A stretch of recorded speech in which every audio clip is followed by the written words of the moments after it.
استيقظ العالم من سباته وعادت عجلة الحياة للدوران، ولكن كورونا لم ينتهي بعد.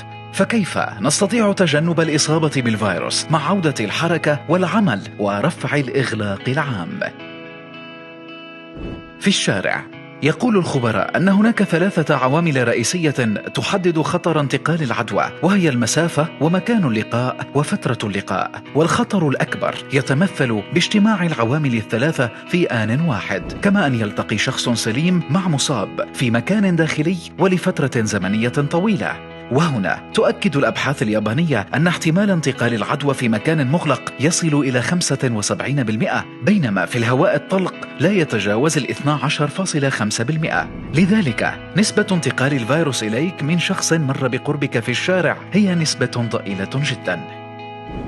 في الأماكن المغلقة، بحسب دراسة تتبع العدوى في الصين وفرنسا، فتصدرت المنازل ترتيب البيئات الأكثر عرضة لخطر انتقال العدوى، تلتها وسائل النقل العام والمطاعم، بينما وجدت أن أماكن العمل والمدارس ودور الرعاية الصحية هي أقل البيئات تعرضا لخطر انتقال العدوى.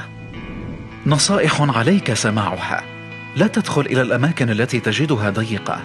إن ذهبت إلى مطعم ما فاحرص على أن تجلس في الهواء الطلق.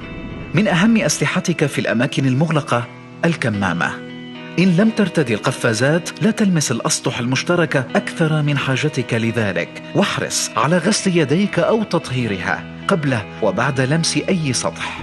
أما عن التجمعات الكبيرة كالملاعب والمسارح وغيرها، ابتعد عنها قدر المستطاع، فهي البيئة المفضلة لكوفيد-19.